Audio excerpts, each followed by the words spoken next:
And here we go. So here we go. So this is a bit of a spontaneous one. I had not intended to do this, but I thought why not? So a seminal moment in time in Nigeria's history, Tinubu's first broadcast as the president addressing the nation.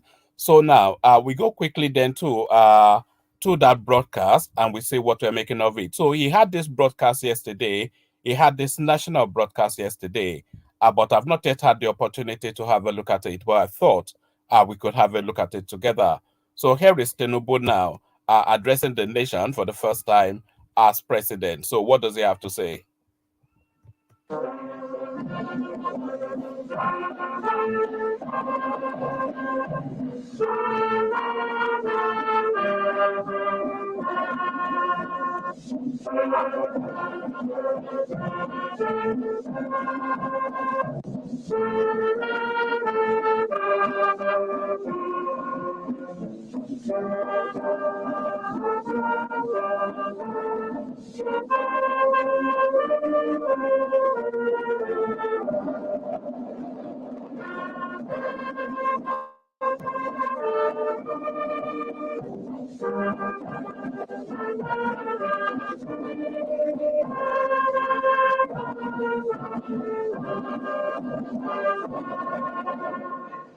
Fellow Nigerians, it is exactly 3 decades today that Nigerians went to the polls to exercise their inalienable right to elect a president of their choice to lead the transition from military dictatorship to a representative government of the people.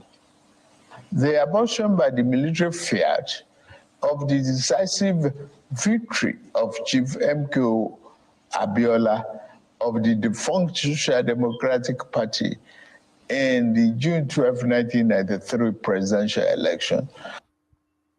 All right, just to pause it there for a moment.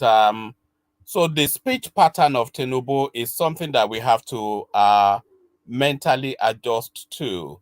The speech pattern of Tinubu is something we have to mentally adjust to. So this is how he speaks. But then the alternative, of course, is to have to suffer Peter Obi making this same broadcast. That equally an equally difficult piece to listen to. I think the only person that could have been a bit more eloquent would have been Atiku Abubakar. But this speech pattern of Tinubu now is something we have to adjust mentally to. So the speech pattern, let's put that to one side. But his opening comments, the defunct SDP, the Social Democratic Party is not defunct because, of course, it ran a candidate at the last election. But let's listen on.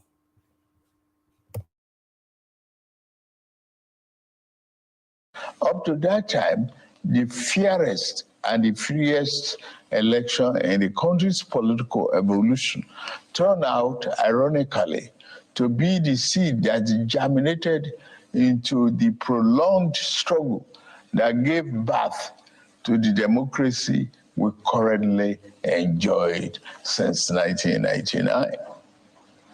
In rising to strongly oppose the arbitrary annulment of the will of the majority of Nigerians, as expressed in that historic election, the substantial number of our people who participated in the struggle to annul the election signified their fierce commitment to enthroning democracy as a form of government that best ennobles the liberty, the dignity of individual and integrity, as well as the stability of the polity.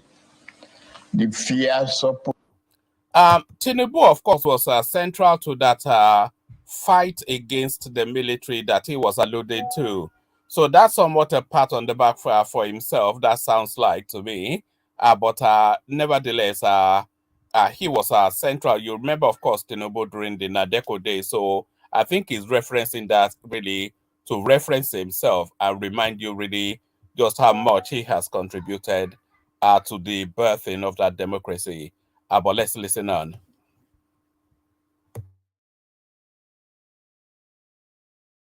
Position to the annulment of June 12, 1993 presidential election and unrelenting pro-democracy onslaught it unleashed was the equivalent of the battle against colonial rule by our founding fathers that resulted in the gaining of Nigerian independence in 1960. Just like the anti-colonial movement. In a way, there's some truth to that statement that the battle against the rescuing of the country from the military is akin to a war for independence. In fact, it is actually a war of independence because the military were holding the country via force, and the civilians then had to, through the will of the people, fight to rescue the country from people holding them by force. So that analogy of it being akin to a military, to rather a colonial fight for independence, I think that is quite apt. But let's listen now.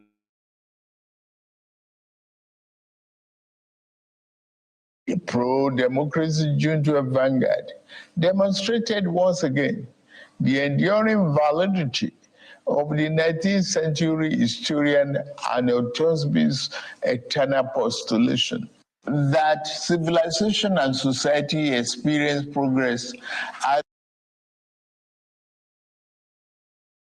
All right, I'm going to scroll it back just a little bit, just so you can see. There was a jump there.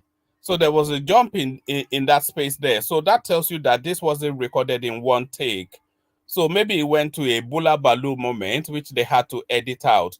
But if I scroll it back just about 30 seconds, you will see where the editing jumped. So there was a jump there. So, but was Tinubu, also known as Agbado, was he having a Bula Balu moment? I'll just scroll it back just a tad, and you'll see where the editing jumped.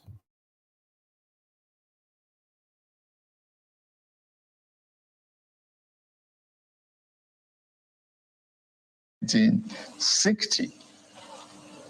Just like the anti-colonial movement, the pro-democracy June 12 vanguard demonstrated once again the enduring validity of the 19th century historian Arnold Toynbee's eternal postulation that civilization and society experience progress as they are forced to respond to challenges. Did you notice that? So when he said postulation and then he said that, so that's a run-on sentence. He hadn't completed the thought, but there was a jump there. So I'm going to scroll it back just one more time because I want you to pay attention to that. When they said the word postulation, and then he said after that, there was a jump in the editing there. And that's a run-on sentence. That wasn't a completed thought that they then edited for sequencing. That was a run-on thought that had to be edited. So was that an Agbado moment? So I'll scroll it back just for a moment. So listen for the word postulation, and then listen for the word that, and then you see a jump in the editing. So that is to tell you an Agbado moment took place. Democracy June 12 vanguard demonstrated once again the enduring validity of the 19th century historian Arnold Toynbee's eternal postulation that civilization and society experience progress as they are forced to respond to challenges posed by the environment. The unjust annulment of a widely acknowledged free and fair election was a challenge that elicited resistance by a resurgent civil society, leading ultimately to the attainment of our second independence, as exemplified by the return of democratic governance in 1999. So that was a self-congratulation yet again, acknowledging, of course, because when you reflect back to that fight to rescue the country from the military, Tinubu himself was central to that fight. So it's essentially via osmosis telling you that, look, I birthed this thing and I'm entitled to own it. So that's somewhat a pat on the back and a justification then that he fully deserving of this post, having fought to rescue the country from military rule.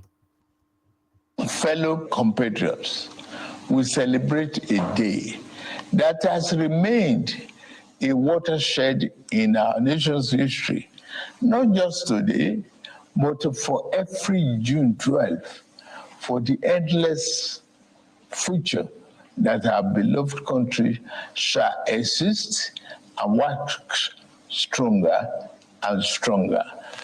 Generation of Nigerians will always remember themselves that the democracy that is steadily going to become the defining essence of our polity was not gifted to us on a silver platter.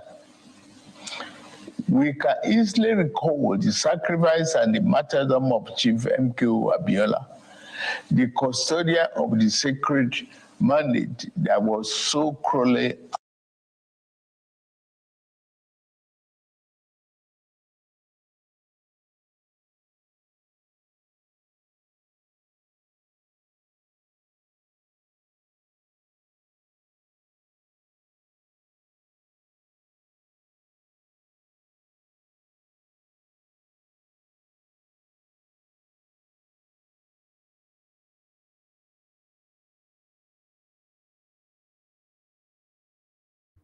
Sorry, I beg your pardon. I was talking, I didn't know I had muted myself. I was just saying, just as Tinubu is referencing Abiola's role, so yeah, let's say it is live. I just thought I'd do a little piece just to document this first Tinubu's national broadcast. But as Tinubu was referencing Abiola's role in the in what's landed us now in this fourth republic, it reminded me of some headline that I saw when Abiola's children came out to say that Buhari has actually stopped the payments to that family. So I was looking for that and I was explaining it, not realizing that I've muted myself. But this is really what I'm talking about. Let me just show you this quickly and then we'll come back to Tinubu. So there it is. It says 30 years of June 12, MKO Abiola's son's bombshell. Buhari cancelled benefit to Abiola family despite GCFR recognition. So in spite of the role that everybody acknowledges that the Abiola family played in the birthing of democracy in Nigeria, and despite all that gala event that Buhari said he was using to acknowledge the role that that family did play, he still cut off their whatever it is, the stipends that the state was giving to them. So I just as Tinubu was talking, I remember that headline. I just thought I'd insert it because, of course, pertinent to the conversation. Let's get back to it. the silver platter. We can easily recall the sacrifice and the martyrdom of Chief M.K.O. Abiola, the custodian of the sacred mandate that was so cruelly annulled. He sacrificed his life in unyielding patriotic defense of the ideals of democracy, as symbolized in his choice by his fellow countrymen and women as their duly elected president. There was an easier choice for him. It was to forego the justice of his cause and opt for the path of ease and capitulation in the face of the tyranny of power. So it's eternal credit and immortal glory. Abiola said no.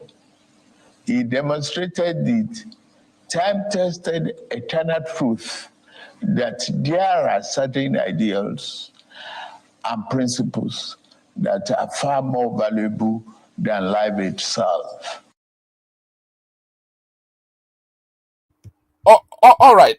Let me pause it for a moment just to disagree slightly with that, because I've heard people say that so many times that Abiola, out of principle, sacrificed himself for this democracy. I don't think Abiola actually sacrificed himself out of principle. I think Abiola found himself in a place that he could not reverse from. He could not reverse from that mandate because he was locked into that mandate.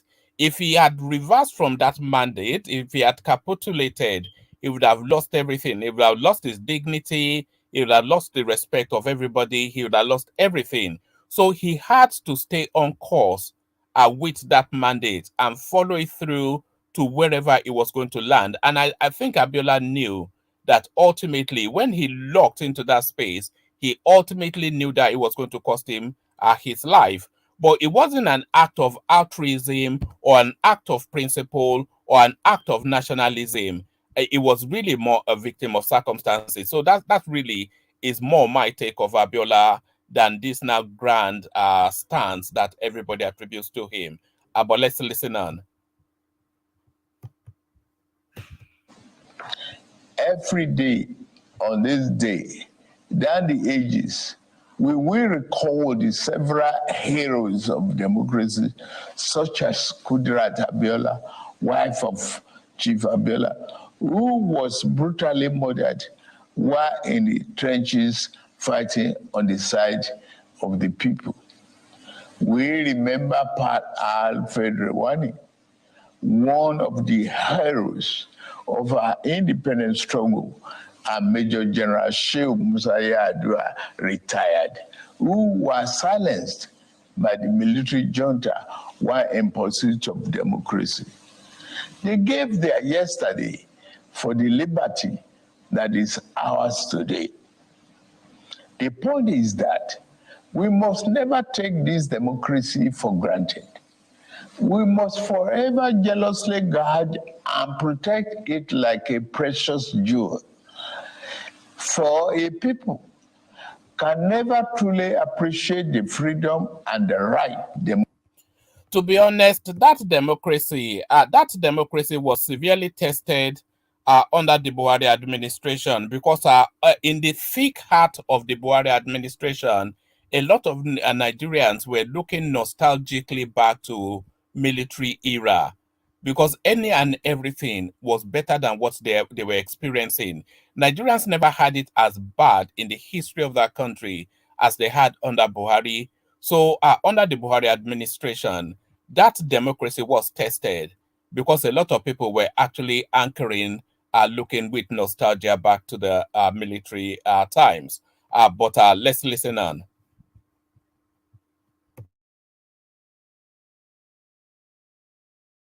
democracy guarantees them until they lose it.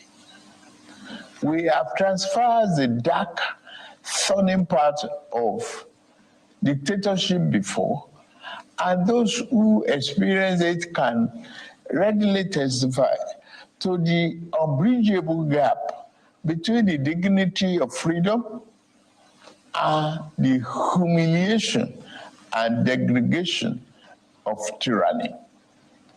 True, yes, rancorous debates, interminable wrangling, ceaseless quarrels, bitter electoral contestations may be perceived by some as the unattractive feature of democracy, but they also testify to its merits and value.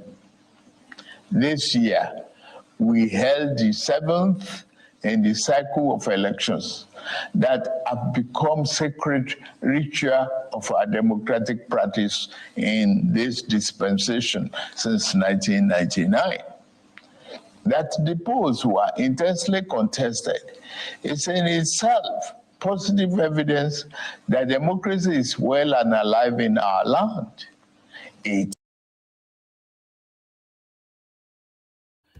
Just to pause it again for a moment,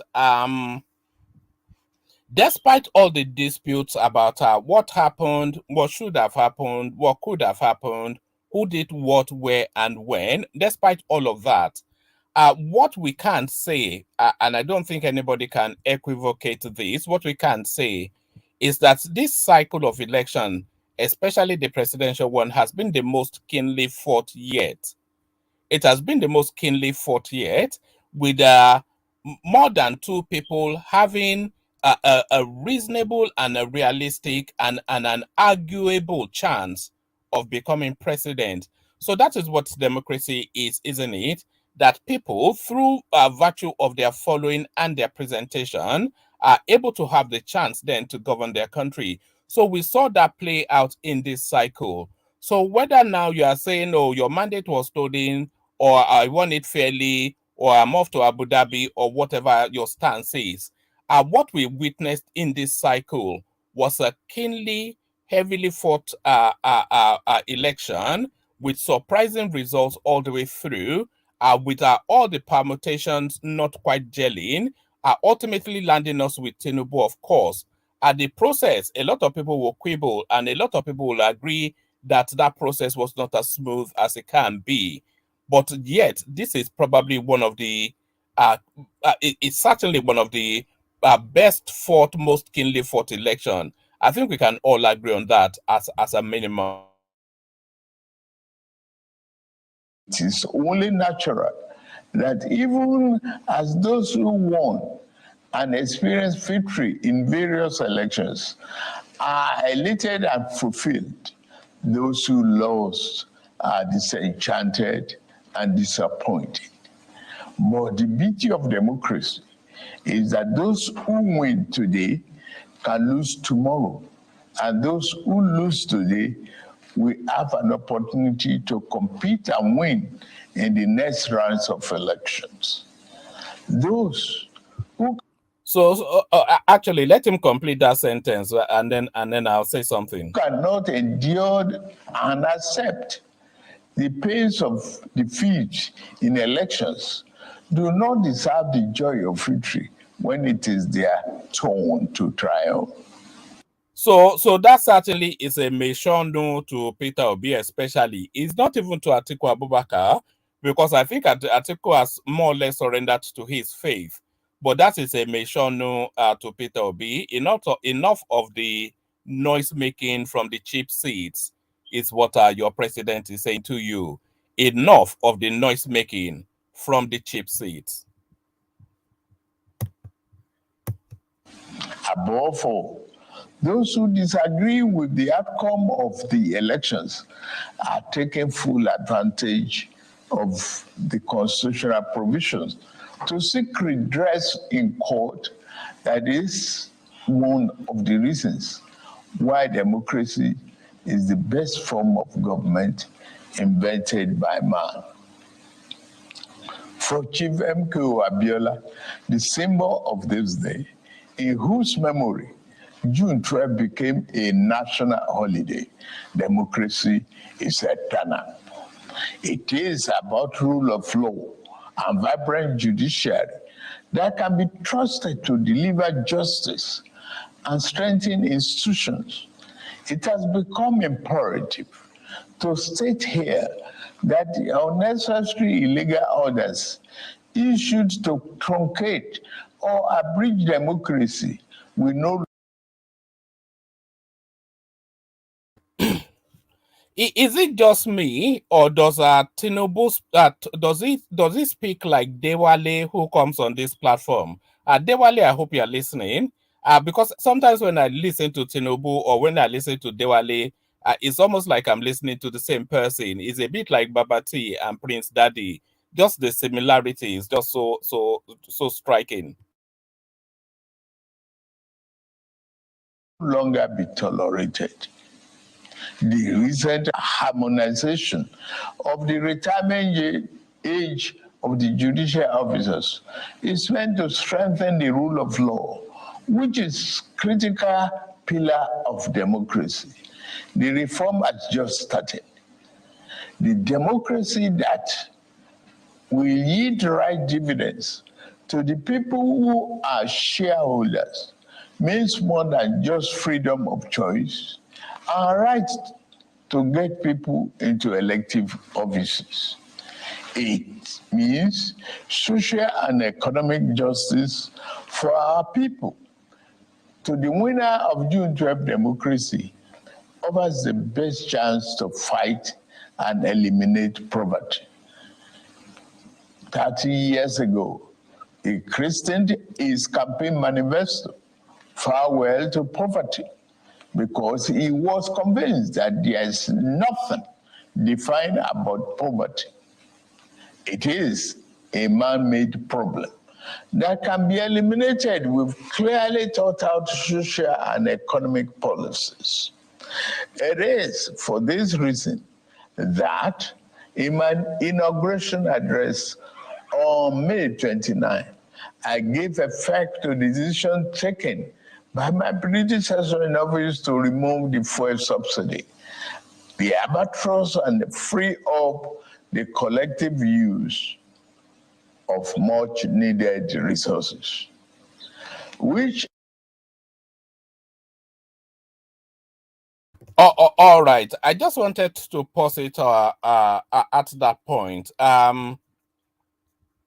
So what Tinubu said there was that he gave effect to the decision already made. And by the way, Buhari removed the fuel subsidy, not Tinubu, and he removed it simply by not facilitating for it in the second half of the year in the budgeting for the country. So he budgeted the subsidy only to the end of his administration, and that was it. So he ended the subsidy, but what Tinubu did is to give the affirmation that he would not carry on. So now what Tinubu is saying here is that he was freeing up that money for the subsidy to use for the collective good of the country. So I was explaining in previous sessions that what Tinubu did by that subsidy removal is essentially giving himself a budget, a cushion of about 20 to maybe $35 billion to plow back into the country and to use to as money for whatever project his agenda essentially. So that's essentially what it is. It's essentially freed up money to carry out his agenda, because of course that first subsidy was just loot for the boys, and essentially that's what Tinubu is saying.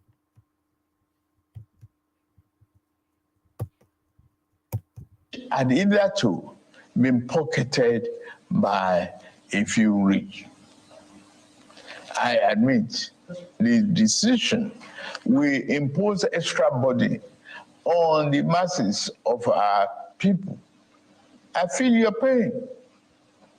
This is one decision we must bear to save our country from going under and take our resources away from the stranglehold of a few unpatriotic elements.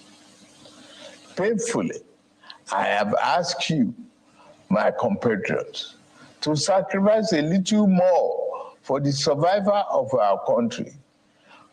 For your trust and belief in us, I assure you that your sacrifice shall not be in vain. The government I lead will repay you through massive investment in transportation, infrastructure, education, regular power supply, healthcare, and other public utilities that will improve the quality of lives. The democracy MK Abiola died for is one that promotes the welfare of the people over personal interests of the ruling class, and one where the governed can find personal fulfillment and happiness. That is the hope MK Abiola ignited throughout our country in 1993. On this year's Democracy Day, I enjoy all of us, to rededicate ourselves to strengthening this form of government of free people that has been our guiding light these past 24 years. In particular, those of us who have been privileged to elect into public office at various levels in both the executive and legislative arms of government must recommit ourselves to offering selfless service to the people and delivering concrete democracy dividend in accordance with our electoral promises. On my part and that of my administration, I pledge anew our commitment to diligently fulfilling every component of our electoral pact with the people, the Renew Hope agenda. We shall be faithful to truth, faithful to equity, and faithful to justice. We shall exercise our authority and mandate to govern with fairness, respect for the rule of law, and commitment to always upholding the dignity of all our people. On this note, I wish us a happy Democracy Day celebration and pray that the light of liberty shall never be extinguished in our land. Thank you all, and may God continue to bless the Federal Republic of Nigeria.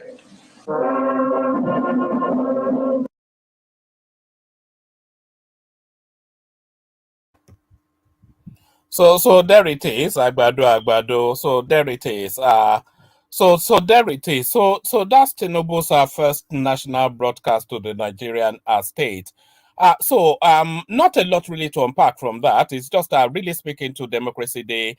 I think really he just wanted to debut himself and concretize his and solidify his presidency. So not much that is not already known said there, but really Tinubu just affirming and asserting himself as the Nigerian president. But the things that we can pick out, so we have to make that pardon me, pardon me. We have to make the mental readjustment to Tinubu's speech pattern, which is quite a croaky, somewhat stilted, somewhat labored sort of a speech pattern. So we have to make the mental adjustment to his speech pattern. So that's one. And then the other thing is we have to ensure that we unpick his words, because sometimes we're lost in the luster of all of it. But nevertheless, it was a reasonable presentation. I'm not sure that anything of substance actually came out of that. You see, I'm struggling and grappling to analyze it, but essentially, what he was just doing was to come out and assert himself as the president. So, a few things that he did say, he talked about the fight for the democracy, and by invitation, then inviting you to recognize his part in that fight for democracy during the Nadeko days. So he did that, and then he talked about the keenly fought election. We all know what transpired at February the 25th. So he spoke about that, and then he invited then the victors to sheathe their swords. Essentially, he's saying that essentially, if you don't know how to accept defeat, then you would not understand the glory of victory. So that was an acerbic remark in the direction of Peter Obi. I don't think there was any real disguise in that. That was a throw to the Peter Obi space. So he did that, and then essentially it's just a rousing call from the president. He spoke about the fuel subsidy, and they acknowledged that yes, Buhari did not facilitate for the full year in his budgeting, and Buhari could not budget for the full year, of course, because he doesn't have the full year to play with as president. But he said he went on to affirm Buhari's decision not to continue with the fuel subsidy. So, in essence, Buhari stopped the fuel subsidy payments in the budgetary cycle, but Tinubu stopped it as an entity within the Nigerian financial play. So essentially, Tinubu did stop the fuel subsidy because it told you that it had ended. What Buhari did was not to budget for it, but then, of course, the room was there for Tinubu to budget for it. but he told you that he was not going to budget for it, that it has ended. He acknowledged the pain that this vests on the Nigerian person. So he acknowledged that. And then he told you then that the monies recovered, the monies saved from that subsidy thing that he has stopped, he's going to plow it back into focused spaces that will emulate. Let me not use that word because it's not coming to me. But he's going to focus it into spaces that will cushion the effect one of the fuel subsidy removal and then improve the quality of life of the Nigerian person. And if you look at it, because it mentioned specifics. It said infrastructure, more regular power supply, good health service, and education. So if you look at that, let's look at our regular power supply, for instance. The petroleum consumption in Nigeria, a good 30 to 40% of it is to power electricity for your home. So if that is removed as an expense from the average home, and you don't have to be taking your jerry can to the petrol station all the time to spend your 5,000-10,000 naira, that 5,000-10,000 naira that you're spending every 2-3 days thereabout, that goes back into your pocket and into your family budget. So that empowers you there already. So a lot of these, a lot of these are mixed into all of the emulations. I hope that I got that word right. That all of that is mixed into the emulations that he's saying at the fuel subsidy removal is going to cushion via infrastructural spend. So he touched on that, and I think it's going to be an ongoing theme until you start to see the effects. It's going to be an ongoing theme that Tinubu is going to constantly be referencing the fuel subsidy because that's the biggest decision that he has yet made, and that is probably the biggest decision that he will make. So removing that fuel subsidy is a game changer, but it only then resonates with the people is when they start to see the effect of that fuel subsidy in terms of how the money is plowed back into things that improve their lives. So he's talking about investing in mass transportation, investing in infrastructure, which you're talking about roads, hospitals, schools, etc. It's talked about investing in the power supply, and that's another theme that he's been mentioning recurringly, that he's going to improve the power generation and supply within the Nigerian space and bring down the price point. So you have reliable power at a cost-effective rate. So those are the recipes of industrialization, and he knows that. And those are the qualities, of course, of security, improved qualities of life, etc. So that is where he's saying he's going to repoint the fuel subsidy. So he made mention of that.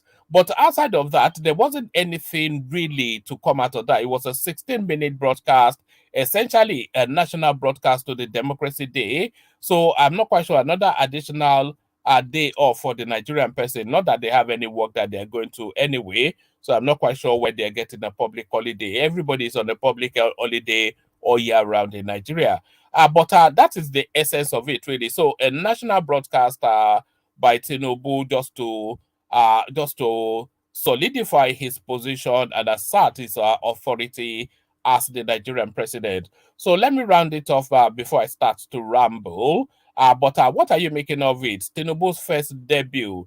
There's no such thing as a first debut, but Tinubu's debut rather as the Nigerian president. So, what did you make of his performance? And set aside the speech pattern to the substance of what he said.